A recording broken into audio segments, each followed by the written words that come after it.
This week in the Regency on corsets and coaches, it's all about coaches. Yes, we got around to it eventually. You might think it would be about Valentine's Day in the second week of February, but I did a quick look for that and I couldn't find anything, which is interesting because I know it was very popular in late Victorian times. So I'll do a deep dive into that another time, I think. But in the meantime, I thought I would go and look for tattersalls. You've probably heard that word because they're still around. But in the Regency, they were an auction house and they sold horses a lot. They were like a specialist auction house. Occasionally they sold whole estates and so on, but they were known for horses. So I went looking for them and I found some, and it was a quite complicated process. So I'm going to talk about that on another day. But what I did find right next to an ad for tattersalls was an ad for a different auction. So to job masters, hackneymen, etc., by Mr. Aldridge, that's the auctioneer, by order of the executors to the late Mr. William Skinner, jobmaster, deceased, on the premises, that is on William Skinner's premises, the Globe Yard, Old Bethlem, Bishopsgate Street, on Saturday, the 19th instant, that means this month, at 12. The entire stock of horses, carriages, etc., comprising 21 fine carriage horses on jobs, bays, browns, and blacks, most of them young, all in very high condition and calculated for barouches, coaches, chariots, phaetons, and curricles, etc. Also 10 very useful hackney coach horses, 3 coaches, several pairs of harness, a provision cart, and various other articles appertaining to the hackney business. To be viewed 2 days prior to the sale, catalogues held on the premises of, and this is where you can get the catalogues, so that they don't put the catalogues out from the place where there's going to be a sale because it's closed. They kind of put them around to places in the area of Mr. Leverington, Queen's Head, I think that is, or Queen's Head, Pittsfield Hoxton, Mr. Page, veterinary surgeon, presumably because he deals with people who want horses, etc., Chiswell Street, and of Mr. Aldridge, Repository, St. Martin's Lane. So I thought, well, that's interesting, all those different kinds of horses for different kinds of carriages. And I thought maybe we should have a look at carriages and coaches. And what was interesting, as I did the research, I kept finding the same drawings. There were, contemporary paintings and so on, but there was this set of drawings, all clearly done by the same person, of different kinds of coaches, and they were being used by a number of different bloggers or researchers or whatever. And so I tracked down where they came from. And they came from a thing called A Treatise on Carriages, comprehending coaches, chariots, phaetons, curricles, gigs, whiskies, etc., together with their proper harness, and the fair prices of every article are accurately stated. Well, I thought that's interesting. Prices are always interesting to historical researchers. And it was written by William Felton, coachmaker, number 36, Leather Lane, Holborn. Now, this is number 36, Leather Lane, Holborn. Leather Lane, obviously, a place where people make harnesses, saddles, and those sorts of things. So it was a guild kind of lane. And this is just a fantastic book. I can't possibly share all of it with you in one video. So I will be coming back to look at open carriages at a later date next month. But today we're going to look at closed carriages. And in particular, we're looking at coaches. So different types of coaches. This is a plain coach. And when I first looked at it, I thought the top had been cut off by somebody who was reproducing the drawing. But when I got to the actual book, I found that no, it hadn't been cut off. This was, in fact, how it appeared. You can see the top of the page here. And that, in fact, it was that short. And that looked odd to me. And then I started thinking about it and doing a little bit more looking around. This is the current coach for the Emperor of Japan. And you can see that the proportions are exactly the same.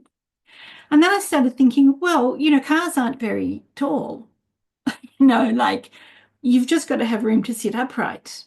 And coaches were the same. And so we have, because of the hackney cab where the driver sat high above the actual carriage, we have this sense of carriages being very tall. And because we have some ceremonial carriages that the British royal family use that have that kind of pumpkin-y shape, we think of carriages as being that shape. But in fact, they were mostly like this, which is like the equivalent of the body of a sedan. And so that in itself, I think, is quite interesting. I love the fact that even on a plain coach, the driver's seat has curtains on it. I think that's very cute. And obviously, if you were buying your own coach rather than using hackneys or hired coaches from someone like William Skinner, then you have your own crest on the door. So then the question becomes, how much does it cost? Here are the prices for this coach. The first charge for a perch coach, so he calls the first charge, like that's your basic level. The first charge is £105 and 9 shillings. And if you have all the extras, it goes up to £133, 9 shillings. So £28 of extras. Now, to put this in perspective, a middle-class person, say a shopkeeper or possibly even a local doctor, maybe that veterinary surgeon, they would be living, their whole family and at least one servant, on around £100 a year. So we're talking the equivalent of a luxury car, but we're not talking the equivalent of a really high-end luxury car. And as we go through, we'll see that in fact, this analogy to luxury cars and high-end luxury cars hangs true all the way through. What I think is interesting is the description he gives of this. The carriage, a perch, and the perch is where the driver sits, with a common coach box. Underneath that little curtain is a box that the driver sits on where you can put things in. And you'll see at the back there's also a place for the footman to stand, as they did here with the Emperor's coach. And underneath that, again, there is more room for storage. Raised hind end, that's the bit where they footman stands. Plain plough handles, that's just the shafts. Straight wheels of the necessary height, I like that one. Common axle trees and springs. And just like now, a car that has really good suspension is more expensive. Same with coaches. The body is also plain, the lining with a second cloth, right? So not silk or anything like that, and trimmed with 2-inch binding lace, and holders 2 inches and half wide, and all these details. A Wilton carpet, love that, Wilton's still around. Plate glasses, so it's not an open window. Cloth-covered frames, mahogany shutters, and silk spring curtains. That's the ones you draw across in order to get past, without people seeing who is in the coach. So if you're having an assignation with a mistress, one draws the curtains. Okay, so that's our basic coach, and it's the kind of coach that someone like the Bennets in Pride and Prejudice might have had. It would have been drawn by 2 horses probably at that level, although it could be drawn by 4 if you had a long way to go. Now, one of the most interesting things to me was that they make a real distinction between coaches and what William Felton calls traveling coaches. So here is a traveling coach. You can see it's kind of less fancy in some ways, but a lot more area for storing luggage, and on the roof as well as before and behind. But the most interesting thing about it is that the distinction that William Felton makes is between a coach and a traveling coach is that a coach is for traveling in Britain, whereas a traveling coach is designed for the continent, as it was known then, for Europe. And there's a reason for this, is that in the second half of the 18th century, Britain put as they'd already started the Industrial Revolution, started around 1730, and from then on, what became really important was getting goods, manufactured goods to market. And so Britain put a huge amount of money and energy and time into two kinds of transportation. The first was canals, which we've talked about before, and the second was toll roads. And this had an effect on the roads in two ways. The first was that because all of the heavy stuff like coal, iron ore, those kinds of loads, they were going by canals now. And so the wagons which had previously drawn those loads on the roads were, and really, made ruts, made them very hard to maneuver on, because the heavy coaches created these really rough roads. So they were going by canal now, and so the roads weren't as churned up as they used to be. But also the toll roads, the tolls were paid in order to keep the roads well maintained. And the times of getting around in Britain changed drastically as a consequence of the toll roads. Let me show you a page from pascalbonenfant.com, which is a fantastic resource for people who are interested in this period, in the Georgian period generally.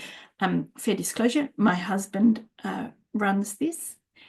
So here we have something that shows us the difference in time from before what were also called turnpike roads were built to after. And as you can see, there's a huge difference in how long it took you to get around. Remembering that this catalogue that came out was in 1801. So Bath is a really obvious one, 50 hours to 16 hours in a coach. And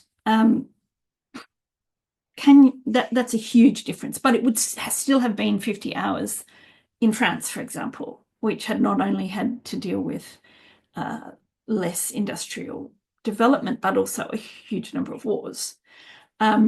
So we can see that there has been an enormous difference in the state of roads in England versus the continent, and they built accordingly. So you built a travelling coach, and a travelling coach is quite a lot more expensive. First charge for a crane neck coach, £121, 14 shillings. And here we go, patent anti-attrition axle trees and boxes. So they've been treated to prevent rust and strengthened, £15, an extra £15 to keep things safe. And so if you want everything that we saw in that image, it's quite a lot more expensive. This is just that it works out to something like £200 almost. So the other thing that was really interesting to me about that is that the implication is you took your coach with you. So we think of like car ferries from Dover over to France as being a modern invention, but in fact, wealthy people were taking their own vehicles with them. They would have them built in England, to specifications which took into account the state of the roads in Europe. And then they would presumably hoist them onto the ship that they were on, possibly with their own horses, if they felt strongly about that, and then hoisted off at the other end. And by now we were loading with cranes, with hand-driven cranes. And you sailed across the channel and you got off probably in Calais and harnessed up your horses and drove off, just the way you do on a car ferry now. So I thought that was really interesting because it just goes to show how much money was being spent on things like travel. You didn't just get on a ship and hope to find something at the other end that met your standards. You took it all with you, and possibly more than one, because your servants would need a coach too, a plain coach, obviously, far less ornamented than yours. And travelling coaches often didn't have the crest on them, although our image does show a crest. Quite often people travelling didn't want to advertise that they were wealthy, particularly going through places that had reputations for bandits like Spain and Italy, because they could be held for ransom. So people often didn't put the crest on their coach doors. Some people couldn't resist it. So that's the first installment of coaches. There are so many more, and I'm so excited to have found this resource because it gives you so much detail.